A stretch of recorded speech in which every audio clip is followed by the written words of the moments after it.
Biblical parallels. Here are passages with relevance to the teachings of Urianism. I leave it to others to research and comment on parallels within the other monotheistic holy texts. John 14:19. Sir, the woman said, I can see that you are a prophet. Our fathers worshipped on this mountain, but you Jews claim that the place where we must worship is in Jerusalem. Jesus declared, Believe me, woman, a time is coming when you will worship the Father neither on this mountain nor in Jerusalem. Yet a time is coming and has now come when the true worshippers will worship the Father in spirit and truth, for they are the kind of worshippers the Father seeks. God is spirit, and his worshippers must worship in spirit and in truth. John 14:15. If you love me, you will obey what I command, and I will ask the Father, and he will give you another counselor to be with you forever, the Spirit of truth. The world cannot accept him, because it neither sees him nor knows him. But you know him, for he lives with you and will be in you. All this I have spoken while still with you. But the Counselor, the Holy Spirit, whom the Father will send in my name, will teach you all things, and will remind you of everything I have said to you. You heard me say, I am going away, and I am coming back to you. If you loved me, you would be glad that I am going to the Father, for the Father is greater than I. I have told you now before it happens, so that when it does happen you will believe. I will not speak with you much longer, for the prince of this world is coming. He has no hold on me, but the world must learn that I love the Father, and that I do exactly what my Father has commanded me. John 15:26. When the Counselor comes, whom I will send to you from the Father, the Spirit of truth who goes out from the Father, he will testify about me. John 16:7. But I tell you the truth, it is for your good that I am going away. Unless I go away, the Counselor will not come to you, but if I go, I will send him to you.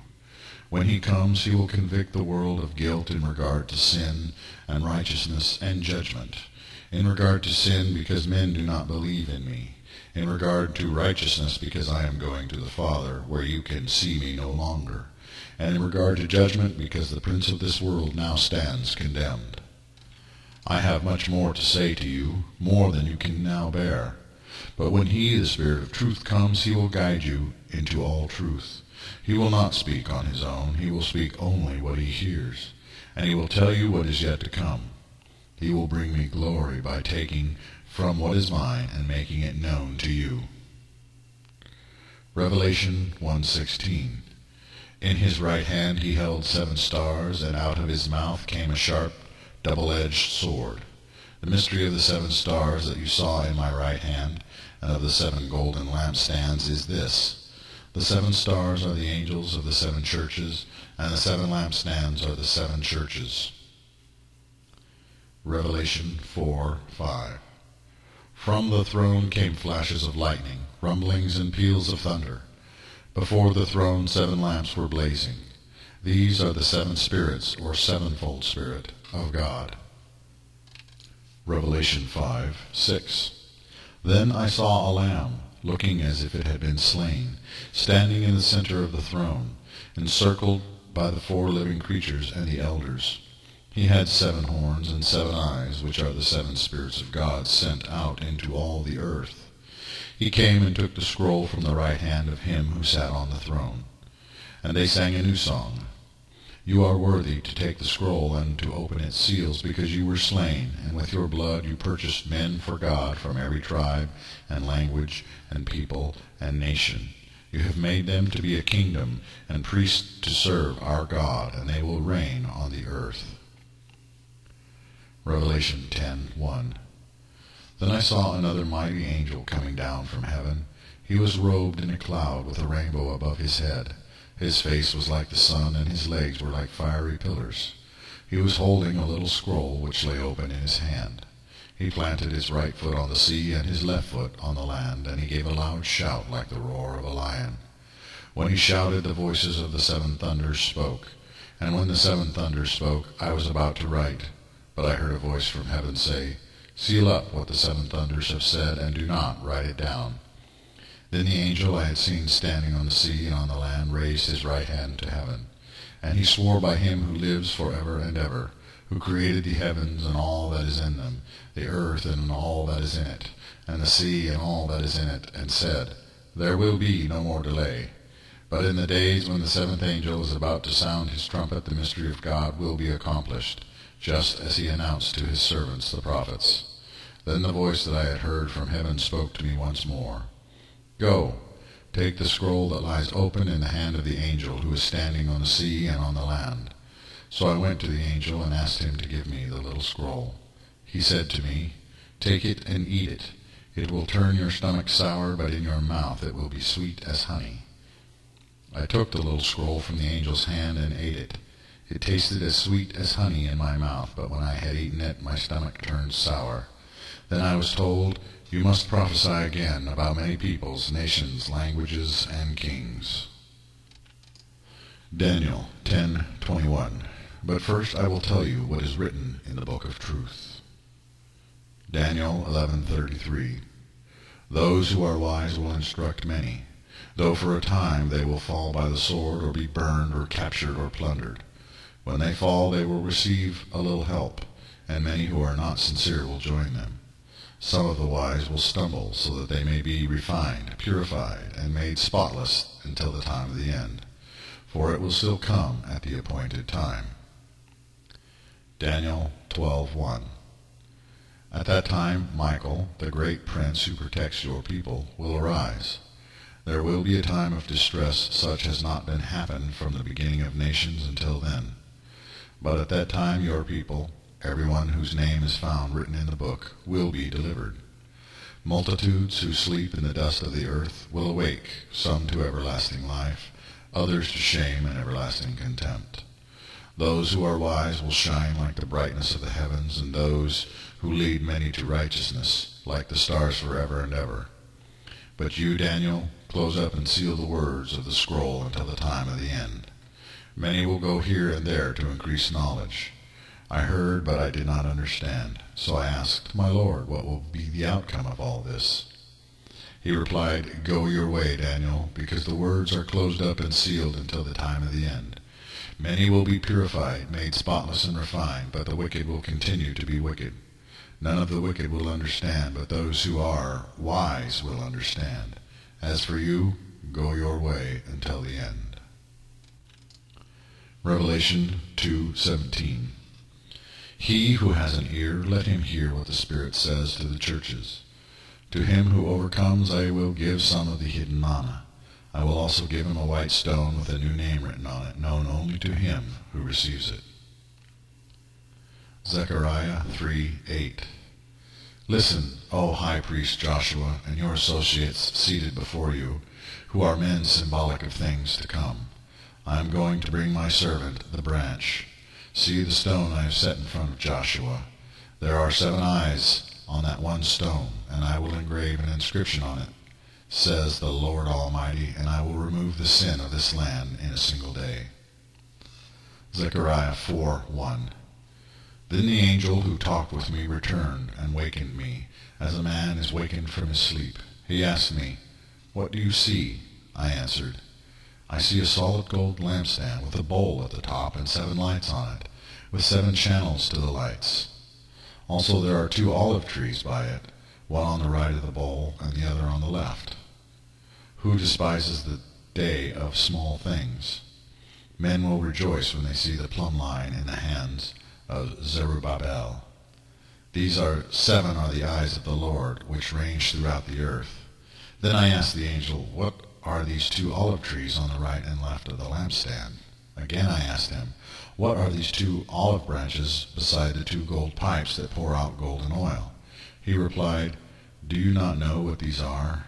"No, my Lord," I said. So he said, "These are the 2 who are anointed to serve the Lord of all the earth." Genesis 14:18. Then Melchizedek, king of Salem, brought out bread and wine. He was priest of God Most High, and he blessed Abram, saying, Blessed be Abram by God Most High, creator of heaven and earth. And blessed be God Most High, who delivered your enemies into your hand. Then Abram gave him a tenth of everything. Psalm 110:3. Your troops will be willing on your day of battle. Arrayed in holy majesty, from the womb of the dawn you will receive the dew of your youth. The Lord has sworn and will not change his mind. You are a priest forever in the order of Melchizedek. The Lord is at your right hand. He will crush kings on the day of his wrath. Hebrews 5:1. Every high priest is selected from among men and is appointed to represent them in matters related to God, to offer gifts and sacrifices for sins. He is able to deal gently with those who are ignorant and are going astray, since he himself is subject to weakness. This is why he has to offer sacrifices for his own sins as well as for the sins of the people. No one takes this honor upon himself. He must be called by God, just as Aaron was. So Christ also did not take upon himself the glory of becoming a high priest. But God said to him, "You are my son, today I have become your father." And he says in another place, "You are a priest forever in the order of Melchizedek." During the days of Jesus' life on earth, he offered up prayers and petitions with loud cries and tears to the one who could save him from death, and he was heard because of his reverent submission. Although he was a son, he learned obedience from what he suffered, and once made perfect, he became the source of eternal salvation for all who obey him, and was designated by God to be high priest in the order of Melchizedek. Hebrews 6:19. We have this hope as an anchor for the soul, firm and secure. It enters the inner sanctuary behind the curtain where Jesus, who went before us, has entered on our behalf. He has become a high priest forever in the order of Melchizedek. Hebrews 7:1. This Melchizedek was king of Salem and priest of God Most High. He met Abraham returning from the defeat of the kings and blessed him. And Abraham gave him a tenth of everything. For his name means King of Righteousness. Then also King of Salem means King of Peace. Without father or mother, without genealogy, without beginning of days or end of life, like the Son of God, he remains a priest forever. Just think how great he was. Even the patriarch Abraham gave him a tenth of the plunder. Now the law requires that the descendants of Levi who become priests to collect a tenth from the people, that is, their brothers, even though their brothers are descended from Abraham. This man, however, did not trace his descent from Levi, yet he collected a tenth from Abraham, and blessed him who had the promises. And without doubt the lesser person is blessed by the greater. In the one case the tenth is collected by men who die, but in the other case by him who is declared to be living. One might even say that Levi, who collects the tenth, paid the tenth through Abraham, because when Melchizedek met Abraham, Levi was still in the body of his ancestor. If perfection could have been attained through the Levitical priesthood, for on the basis of it the law was given to the people, why was there still need for another priest to come, one in the order of Melchizedek, not in the order of Aaron? For when there is a change of the priesthood, there must also be a change of the law. He of whom these things are said belonged to a different tribe, and no one from that tribe has ever served at the altar. For it is clear that our Lord descended from Judah, and in regard to that tribe Moses said nothing about priests. And what we have said is even more clear if another priest like Melchizedek appears, one who has become a priest not on the basis of a regulation as to his ancestry, but on the basis of the power of an indestructible life. For it is declared, "You are a priest forever in the order of Melchizedek." The former regulation is set aside because it was weak and useless, for the law made nothing perfect, and a better hope is introduced by which we draw near to God. And it was not without an oath. Others became priests without any oath, but he became a priest with an oath when God said to him, "The Lord has sworn and will not change his mind. You are a priest forever." Because of this oath, Jesus has become the guarantee of a better covenant. Now there have been many of those priests since death prevented them from continuing in office, but because Jesus lives forever, he has a permanent priesthood. Therefore, he is able to save completely those who come to God through him, because he always lives to intercede for them. Such a high priest meets our needs, one who is holy, blameless, pure, set apart from sinners, exalted above the heavens. Unlike the other high priests, he does not need to offer sacrifices day after day, first for his own sins and then for the sins of the people. He sacrificed for their sins once for all when he offered himself. For the law appoints as high priests men who are weak, but the oath which came after the law appointed the Son, who has been made perfect forever. Psalm 82:5. They know nothing, they understand nothing. They walk about in darkness. All the foundations of the earth are shaken. I said, you are gods, you are all sons of the Most High. But you will die like mere men, you will fall like every other ruler. Matthew 5:9. Blessed are the peacemakers, for they will be called sons of God. Blessed are those who are persecuted because of righteousness, for theirs is the kingdom of heaven. Romans 8:13. For if you live according to the sinful nature, you will die. But if by the Spirit you put to death the misdeeds of the body, you will live. Because those who are led by the Spirit of God are sons of God. For you did not receive a spirit that makes you a slave again to fear, but you received the Spirit of sonship. And by him we cry, Abba, Father.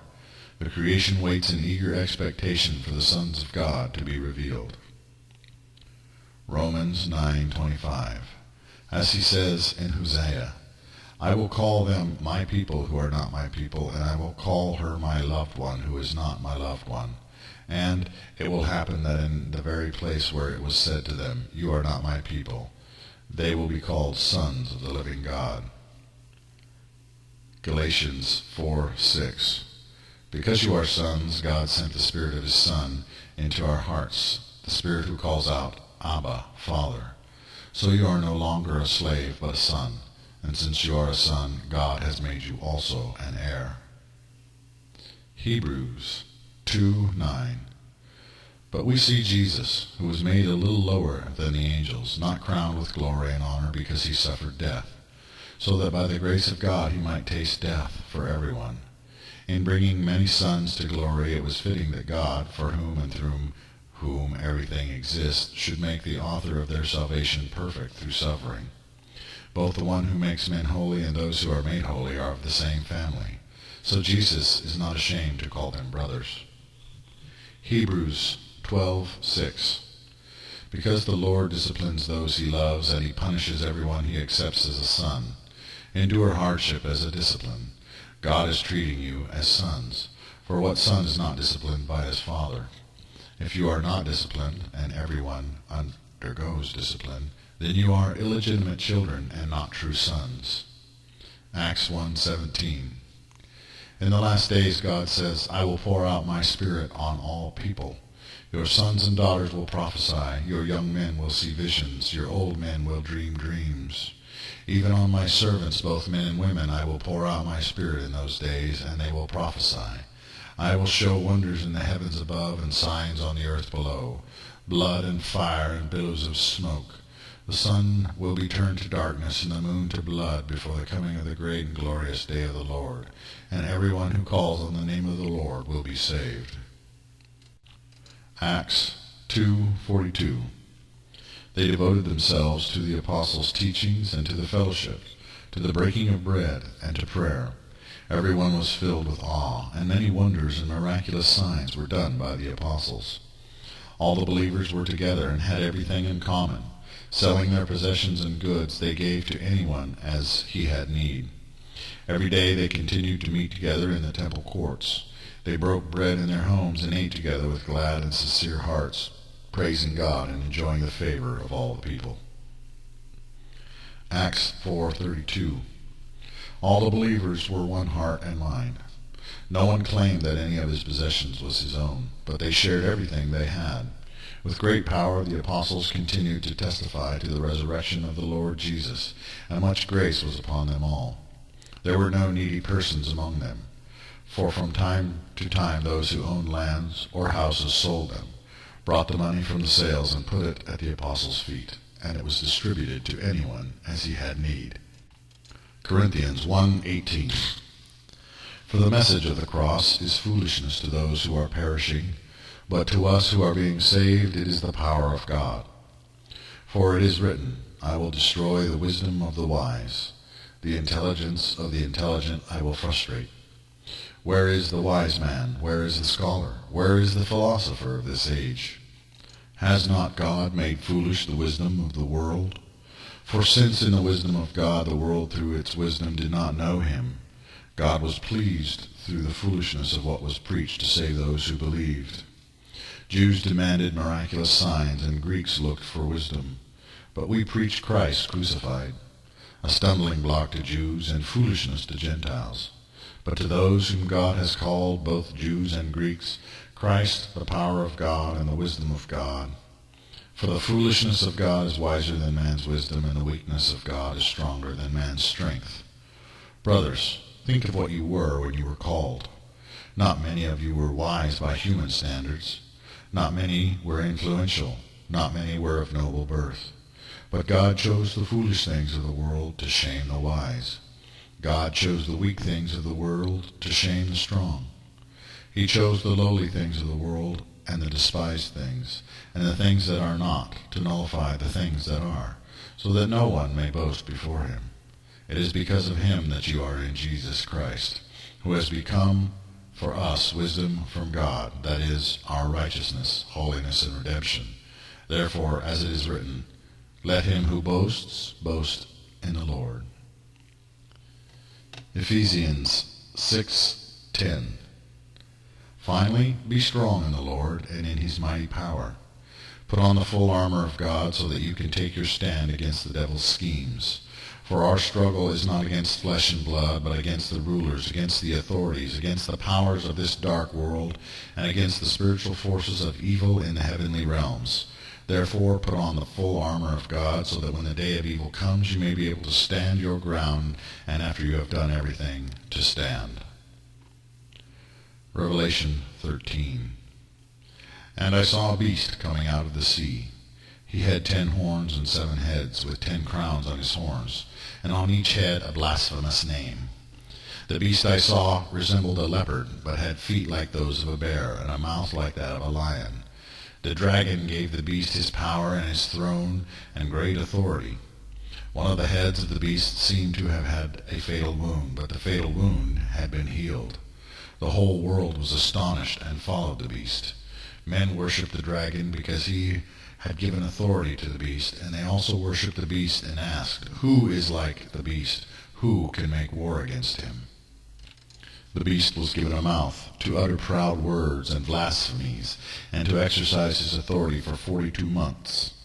He opened his mouth to blaspheme God and to slander his name and his dwelling place and those who live in heaven. He was given power to make war against the saints and to conquer them. And he was given authority over every tribe, people, language, and nation. All inhabitants of the earth will worship the beast, all whose names have not been written in the book of life belonging to the Lamb that was slain from the creation of the world. He who has an ear, let him hear. If anyone is to go into captivity he will go. If anyone is to be killed with the sword he will be killed. This calls for patient endurance and faithfulness on the part of the saints. Then I saw another beast coming out of the earth. He had 2 horns like a lamb, but he spoke like a dragon. He exercised all the authority of the first beast on his behalf, and made the earth and its inhabitants worship the first beast, whose fatal wound had been healed. And he performed great and miraculous signs, even causing fire to come down from heaven to earth in full view of men. Because of the signs he was given power to do on behalf of the first beast, he deceived the inhabitants of the earth. He ordered them to set up an image in honor of the beast who was wounded by the sword and yet lived. He was given power to give breath to the image of the first beast, so that it would speak and cause all who refused to worship the image be killed. He also forced everyone, small and great, rich and poor, free and slave, to receive a mark on his right hand or on his forehead, so that no one could buy or sell unless he had the mark, which is the name of the beast or the number of his name. This calls for wisdom. If anyone has insight, let him calculate the number of the beast, for it is a man's number. His number is 666. Revelation 17. One of the 7 angels who had the 7 bowls came and said to me, "Come, I will show you the punishment of the great prostitute who sits on many waters. With her the kings of the earth committed adultery, and the inhabitants of the earth were intoxicated with the wine of her adulteries." Then the angel carried me away in the spirit into a desert. There I saw a woman sitting on a scarlet beast that was covered with blasphemous names, and had 7 heads and 10 horns. The woman was dressed in purple and scarlet, and was glittering with gold, precious stones, and pearls. She held a golden cup in her hand, filled with abominable things and the filth of her adulteries. This title was written on her forehead: Mystery, Babylon the Great, the mother of prostitutes and of the abominations of the earth. I saw that the woman was drunk with the blood of the saints, the blood of those who bore testimony to Jesus. When I saw her, I was greatly astonished. Then the angel said to me, "Why are you astonished? I will explain to you the mystery of the woman and of the beast she rides, which has the 7 heads and 10 horns. The beast which you saw once was, now is not, and will come up out of the abyss and go to his destruction. The inhabitants of the earth, whose names have not been written in the book of life from the creation of the world, will be astonished when they see the beast, because he once was, now is not, and yet will come." This calls for a mind with wisdom. The 7 heads are 7 hills on which the woman sits. They are also 7 kings. 5 have fallen, 1 is, the other has not yet come. But when he does come, he must remain for a little while. The beast who once was and now is not is an 8th king. He belongs to the 7 and is going to his destruction. The 10 horns you saw are 10 kings who have not yet received a kingdom, but who for 1 hour will receive authority as kings along with the beast. They have one purpose, and will give their power and authority to the beast.